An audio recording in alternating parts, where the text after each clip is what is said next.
John Dickerson covered McCain's political career for more than 20 years, including his presidential campaigns in 2000 and 2008. John is in Mishawaka, Indiana, with a look back at McCain's life and legacy. John, I have to say you were one of the first people I thought about, you and Meghan McCain, when I heard the news of his passing late Saturday, because I know how close you were to the McCain family. Good to see you this morning. Yeah, thanks, Gayle. Yeah, and when you hear about John McCain passing with his friends and family, it really was the way he would have wanted to go. Though it's terribly sad news for the family, I think they feel really strengthened by the way that John McCain was able to go out on his own terms. As a senator, John McCain forged a reputation as a champion of bipartisanship during his more than 3 decades in the Senate. Some of the conservative Republicans' closest friends and collaborators were Democrats: Ted Kennedy of Massachusetts, Joe Lieberman of Connecticut, and Russ Feingold of Wisconsin. McCain challenged lawmakers to set aside party loyalty and work together, a standard he tried, not always successfully, to live by. Mr. McCain. 6 days after learning he had brain cancer last year, Senator John McCain bucked his party and cast the deciding vote to save Obamacare. No. Stop listening to the bombastic loudmouths on the radio and television and the internet. To hell with them. He often urged his colleagues to ignore extreme voices, even in the White House.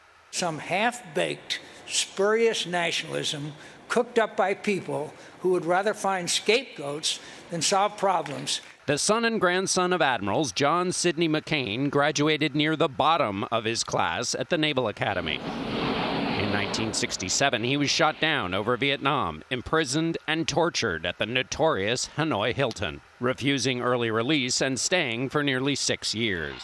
He later worked to normalize relations with Vietnam. The war hero left the Navy in 1980, the day his father was buried, and found a new way to serve as an elected official. I had no improper behavior involved in this. After being singed for his role in the Keating 5 corruption scandal in the late 1980s, McCain pushed for reform of campaign finance laws. We came to power to change Washington, and Washington changed us. He built his 2000 presidential campaign around that issue and nearly knocked off the party establishment favorite, George W. Bush. In the 2008 campaign, McCain wanted to pick Democratic Senator Joe Lieberman as his running mate. Governor Sarah Palin. But instead picked Alaska Governor Sarah Palin.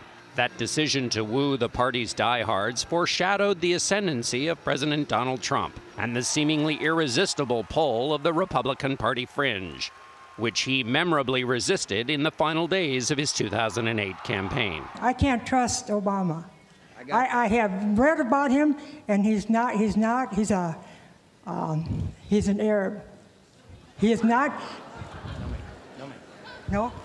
No, ma'am. He's a decent family man, citizen that I just happen to have disagreements with. Senator McCain was married twice and had 7 children. During his final months, a steady stream of friends visited him at his favorite spot on his deck in Sedona, Arizona, where he loved to grill. Norah? It's nice to see him there in his favorite spot. And one of his other favorite spots was on the campaign trail, John, where you and I spent many a miles out there with him, not only in his Senate campaigns, but in the 2000-2008 riding the Straight Talk Express.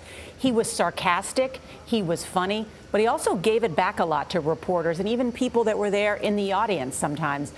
Remember for us, too, what you found some of the highlights of your time with him.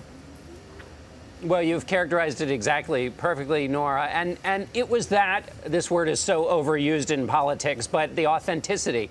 It's one thing to talk about being open to other ideas, but it's quite another thing for voters to see you in a town hall engaging with somebody who is criticizing you, who's really giving it to you and giving it right back to them. It's one thing to talk about bipartisanship, but to show it like that is what voters found so attractive about John McCain.